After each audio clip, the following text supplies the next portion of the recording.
Hi all, Ernest അക്കാഡമിയുടെ മറ്റൊരു വീഡിയോയിലേക്ക് സ്വാഗതം. ഇന്ന് നമ്മൾ വന്നിരിക്കുന്നത് HSST കമ്പ്യൂട്ടർ സയൻസുമായിട്ട് ബന്ധപ്പെട്ട പ്രധാനപ്പെട്ട ഒരു അപ്ഡേറ്റുമായിട്ടാണ്. അത് മറ്റൊന്നുമല്ല, നമുക്കറിയാം പരീക്ഷയൊക്കെ കഴിഞ്ഞു. ഇനി വരാൻ പോകുന്നത് ഷോർട്ട് ലിസ്റ്റ് പോലുള്ള ഘട്ടങ്ങളാണ്. അതിന് മുന്നോടിയായിട്ട് നമ്മുടെ ഫോണുകളിലേക്ക് നിങ്ങളുടെ സർട്ടിഫിക്കറ്റ് അപ്ലോഡ് ചെയ്യുന്നതിൻ്റെ മെസ്സേജുകൾ വന്നു തുടങ്ങിയിട്ടുണ്ട്. അതായത് നിലവിലെ PSC അനൗൺസ് ചെയ്തിരിക്കുന്നതനുസരിച്ച് 13-ാം തീയതി വരെയാണ് നമുക്ക് ഈ ഒരു സർട്ടിഫിക്കറ്റുകൾ അപ്ലോഡ് ചെയ്യുവാനുള്ളൊരു സമയമായിട്ട് നൽകിയിരിക്കുന്നത്. അതായത് 13/2/2025 13/2/2025. അതായത് കുറച്ച് ദിവസങ്ങൾ മാത്രമേ നമ്മുടെ മുമ്പിലുള്ളൂ എന്നുള്ളത് നമ്മൾ ഓർക്കണം. ഇനിയും ഏറ്റവും പ്രധാനപ്പെട്ട ഒരു കാര്യം എന്ന് പറഞ്ഞാൽ, ഇത് ഫോണിലാണ് മെസ്സേജ് വരുന്നത്, നമ്മുടെ മെയിലിലും വരും. ചിലർക്കൊന്നും ഇത് ഫോണിലും ഒപ്പം തന്നെ മെയിലിലും ഒന്നും വരുന്നതായിട്ട് കാണുന്നില്ല.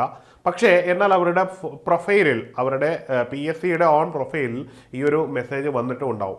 അപ്പോൾ അങ്ങനൊരു സാഹചര്യം വളരെ പരക്കെ ഇടയ്ക്ക് കാണുന്നത് കൊണ്ട് നിങ്ങൾ തീർച്ചയായിട്ടും ഈ ഒരു എക്സാമിനേഷൻ എഴുതി അത്യാവശ്യം സ്കോറുള്ള ഒരാളെ സംബന്ധിച്ചിടത്തോളം അവർ ചെയ്യേണ്ടുന്ന ഏറ്റവും പ്രധാനപ്പെട്ട ഒരു കാര്യം എന്ന് പറഞ്ഞാൽ, നിരന്തരമായിട്ട് നിങ്ങളുടെ പ്രൊഫൈലിലൊന്ന് നിങ്ങൾ അപ്ഡേറ്റ് ചെയ്തുകൊണ്ടിരിക്കുക എന്നുള്ളതാണ്. നിങ്ങൾ കയറി ജസ്റ്റ് ഒന്ന് ചെക്ക് ചെയ്തുകൊണ്ടിരിക്കുക. അതിൽ തീർച്ചയായിട്ടും നിങ്ങൾക്ക് മെസ്സേജ് ഉണ്ടായിരിക്കും. അതിൽ നിങ്ങൾ പറഞ്ഞിരിക്കുന്ന സർട്ടിഫിക്കറ്റ്സ് മുഴുവൻ അപ്ലോഡ് ചെയ്ത് കൊടുക്കുക. എഡ്യൂക്കേഷൻ റിലേറ്റഡ് ആയിട്ടുള്ള എല്ലാ സർട്ടിഫിക്കറ്റുകളും, ഒപ്പം തന്നെ നിങ്ങളുടെ കാസ്റ്റ് റിലേറ്റഡ് ആയിട്ടുള്ള സർട്ടിഫിക്കറ്റുകളുമാണ് നിങ്ങൾ അപ്ലോഡ് ചെയ്യേണ്ടത്.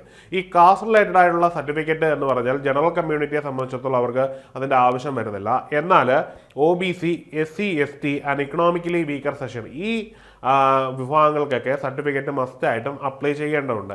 ഇതിൽ എല്ലാവർക്കും ഉള്ളൊരു സംശയമുണ്ട്. സെൻട്രൽ ഗവൺമെൻറ് എക്സാമുകൾ പോലുള്ള എക്സാമുകൾക്ക് പ്രിപ്പയർ ചെയ്യുന്നവരുടെ കയ്യിൽ പലപ്പോഴും തഹസിൽദാർ ഇഷ്യൂ ചെയ്തൊരു സർട്ടിഫിക്കറ്റ് ഉണ്ടാവും. ഇത് സബ്മിറ്റ് ചെയ്താൽ മതിയോ എന്നൊരു സംശയം പരക്കെ ചോദിച്ചു കാണപ്പെടുന്നുണ്ട്.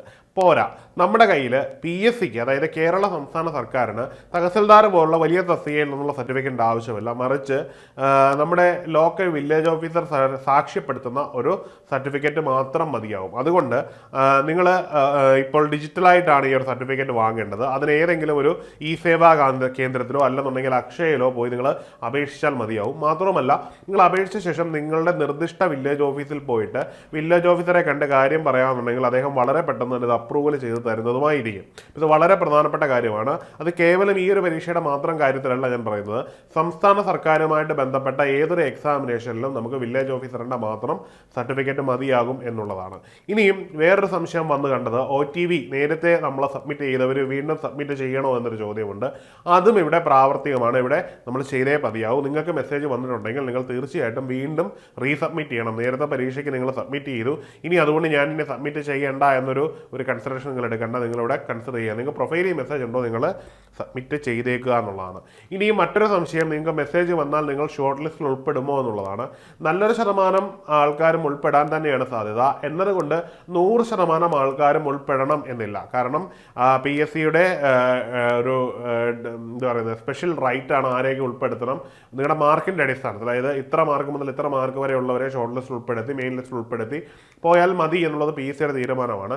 വരാൻ സാധ്യതയുള്ള എല്ലാവർക്കും ഈ ഒരു സർട്ടിഫിക്കറ്റ് അപ്ലോഡിന് വേണ്ടി PSC നിർദ്ദേശം നൽകും. അതിനുശേഷമാണ് അവർ കട്ട് ഓഫ് ഒക്കെ പലപ്പോഴും സെറ്റ് ചെയ്യാൻ സാധ്യത. അപ്പോൾ ചിലപ്പോൾ നിങ്ങൾ മെസ്സേജ് വന്നാൽ നിങ്ങൾ ഷോർട്ട് ലിസ്റ്റിൽ ഉൾപ്പെടണമെന്നില്ല.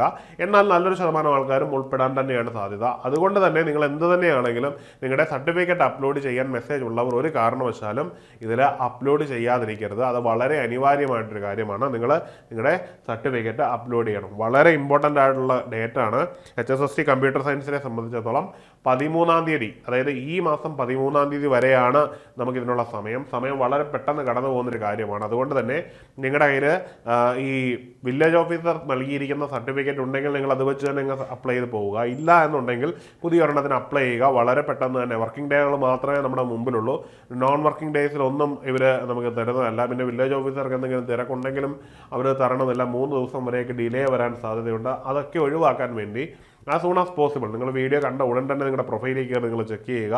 നിങ്ങൾ അതിനുശേഷം ഇത് അപ്ലോഡ് ചെയ്യുക. നിങ്ങളൊരു ഈ ഒരു മാർക്ക്, വേറൊരു കാര്യം കൂടി ഓർക്കുക. ഇപ്പോൾ ഈ എക്സാം എഴുതിയിട്ട് അത്യാവശ്യം മാർക്കുള്ള ഒരാളെ സംബന്ധിച്ചിടത്തോളം നിങ്ങൾ മെസ്സേജിന് പോലും കാത്തു നിൽക്കാതെ നിങ്ങളൊരു OBCയുടെയോ EWSൻ്റെയോ ഒരു സർട്ടിഫിക്കറ്റ് അല്ലെങ്കിൽ കാസ്റ്റ് സർട്ടിഫിക്കറ്റ് നിങ്ങൾ അപ്ലൈ ചെയ്തിട്ടേക്ക് അത് മേടിച്ച് കയ്യിൽ വെച്ചിരുന്നാൽ വീണ്ടും നമുക്കത് ഉപയോഗിക്കാവുന്നതാണ്. ഇതിന് 1 വർഷത്തിലധികം വാലിഡിറ്റി ഉള്ള, 1 വർഷത്തോളം വാലിഡിറ്റി ഉള്ളൊരു സർട്ടിഫിക്കറ്റ് ആയതുകൊണ്ട് തന്നെ നമുക്കത് വീണ്ടും നമുക്കിത് ഉപയോഗിക്കാവുന്നതാണ്. ഇതെല്ലാം സ്കാൻ ചെയ്തിട്ടാണ് നമ്മൾ അപ്ലോഡ് ചെയ്ത് PSC സൈറ്റിലേക്ക് കയറ്റി വിടും. അതുകൊണ്ട് നമുക്ക് നഷ്ടമൊന്നും വരാൻ പോകുന്നില്ല. അതുകൊണ്ടൊന്നും വാങ്ങി വെക്കുന്നുണ്ടും തെറ്റില്ല എന്നാണ് പറയാനുള്ളത്. കാരണം സർക്കാർ സംവിധാനമാണ്, ഡിലേ ഉണ്ടാവാനുള്ള സാധ്യതയുണ്ട്.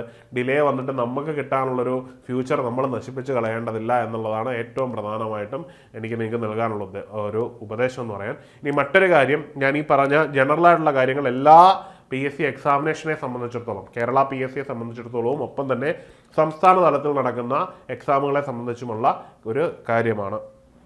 ഇനി പറയാനുള്ളത് കമ്പ്യൂട്ടർ പ്രോഗ്രാമർ എന്ന് പറയുന്നൊരു തസ്തികയെ സംബന്ധിച്ച കാര്യമാണ്. കമ്പ്യൂട്ടർ സയൻസ് പ്രോഗ്രാമർ തസ്തികയുമായിട്ട് ബന്ധപ്പെട്ടിട്ടുള്ള ക്ലാസ്സുകൾ ഏണസ്റ്റ് അക്കാഡമിയിൽ നടക്കുന്നുണ്ട്.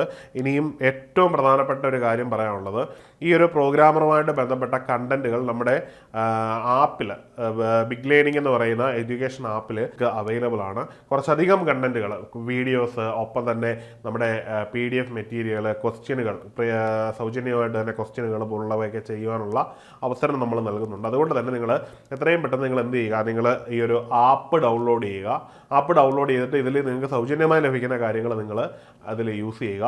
ക്ലാസ് കൊള്ളാമെന്ന് തോന്നിയാൽ നിങ്ങൾക്ക് തീർച്ചയായിട്ടും ഇത് സബ്സ്ക്രൈബ് ചെയ്യാവുന്നതാണ്. ഇനിയുള്ള ഫൈനൽ ആപ്പിൽ നിങ്ങളുടെ സിസ്റ്റമാറ്റിക് ആയിട്ടുള്ള പ്രിപ്പറേഷനാണ് നിങ്ങളെ ഈ ഒരു ജോലി എന്ന ലക്ഷ്യത്തിലേക്ക് എത്തിക്കുന്നത്. അപ്പം നിങ്ങളെ സംബന്ധിച്ചിടത്തോളം വളരെ പ്രധാനപ്പെട്ട ഒരു കാര്യമാണ്. അതുകൊണ്ട് തന്നെ എത്രയും പെട്ടെന്ന് തന്നെ നിങ്ങൾ നിങ്ങളുടെ ഒരു പഠനം മുമ്പോട്ട് കൊണ്ടുപോയി. കുറഞ്ഞ കാലയളവിൽ തന്നെ, കഴിഞ്ഞ 5 വർഷത്തിനുള്ളിൽ തന്നെ കമ്പ്യൂട്ടർ മേഖലയുമായിട്ട് ബന്ധപ്പെട്ട നിരവധി എക്സാമിനേഷനുകളിൽ ഉന്നത റാങ്ക് ജേതാക്കളെ സൃഷ്ടിക്കാനായി എന്നത് ഏണസ്റ്റ് അക്കാഡമിയുടെ ഏറ്റവും വലിയൊരു അച്ചീവ്മെൻ്റ് ആണ്. ഉന്നത റാങ്ക് ജേതാക്കൾക്കൊപ്പം തന്നെ റാങ്ക് ലിസ്റ്റിൽ 30 മുതൽ 50% കാൻഡിഡേറ്റിനെ സംഭാവന ചെയ്യുവാനും ഞങ്ങൾക്ക് പറ്റുന്നു എന്നുള്ളത് ഞങ്ങളുടെ ഒരു സൗണ്ടായിട്ടുള്ള ഒരു ക്ലാസ്സുകളുടെ ക്വാളിറ്റിയാണ്. അപ്പോൾ നിങ്ങൾക്ക് തീർച്ചയായിട്ടും റിലയബിൾ ആയിട്ട് തന്നെ ഡിപ്പെൻഡ് ചെയ്യാൻ പറ്റുന്ന ഒരു സ്ഥാപനമാണ് ഏണസ്റ്റ് അക്കാഡമി എന്ന് എടുത്ത് പറഞ്ഞുകൊണ്ടിട്ട്. അപ്പം തീർച്ചയായിട്ടും നിങ്ങൾ ഈ ആപ്പ് ഡൗൺലോഡ് ചെയ്യുക, ഇതിൽ സൗജന്യമായി ലഭിക്കുന്ന കണ്ടന്റുകൾ യൂസ് ചെയ്യുക. നിങ്ങൾ അതിനുശേഷം നിങ്ങളൊരു കോഴ്സ് കൂടി ജോയിൻ ചെയ്താൽ നിങ്ങൾക്ക് തീർച്ചയായിട്ടും സിസ്റ്റമാറ്റിക് ആയിട്ടുള്ള സ്മാർട്ട് വർക്കിലൂടെ ഈ ഒരു എക്സാമിനേഷൻ എല്ലാം ക്രാക്ക് ചെയ്യാൻ പറ്റുന്നതാണ്. ഇനി പറയാനുള്ളത് HSST കമ്പ്യൂട്ടർ സയൻസ് എഴുതിയ ഉദ്യോഗാർത്ഥികളോടാണ്. നിങ്ങൾക്ക് എല്ലാവർക്കും റാങ്ക് ലിസ്റ്റ് ഉൾപ്പെടുവാനും ജോലി കിട്ടുവാനുമുള്ള ഒരു അവസരം ഉണ്ടാകട്ടെ എന്ന് ആശംസിക്കുന്നു. മറ്റൊരു വീഡിയോയുമായി കാണാം. Good bye.